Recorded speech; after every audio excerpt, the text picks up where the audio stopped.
नमस्कार शेतकरी बंधूंनो, चला तर मग आपला 100 दिवस 100 औषधे ह्या सिरीजमधला आज दिवस 98वा.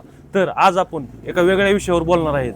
तर विषय असा आहे की जी पर्यावरणास हानिकारकही नाही आणि किडींवर अति उत्तम प्रकारे असं नियंत्रण ठेवता येतं. जसं की म्हणजे फेरोमन ट्रॅप, म्हणजेच फेरोमन इको ट्रॅप, म्हणजे फळमाशी सापळे. तर हा फेरोमन सापळा हा गंध सोडणारा फेरोमन सापळा आहे, जो आंबा असेल किंवा पपई असेल किंवा चिकू असेल किंवा केळी असेल, मोसंबी असेल इत्यादी फळपिकामध्ये वापरला जातो. तर हा सापळा वापरल्यानंतर आपल्याला पिकामध्ये फळमाशी नियंत्रण करता येते. तसेच हा सापळा फार लांबपर्यंत गंध पसरू शकतो. तसेच पिकात प्रादुर्भाव होण्याआधी कीड नियंत्रणात होऊ शकते. तसेच हे सापळे कशा पद्धतीने काम करतात ह्याबद्दल आपण थोडक्यात माहिती पाहूयात. तर कामगंध सापळ्यात फळमाशीसाठी असणारे आमिष हे किडींच्या सापळ्यात ठेवले जातात आणि शेतात उभे केले जातात आणि 3 ते 4 आठवड्याच्या कालावधीत स्थिर दराने कामगंध सोडतो आणि त्यामध्ये नरपतंग आकर्षित होतात आणि त्यामध्ये सापळ्यात पडतात.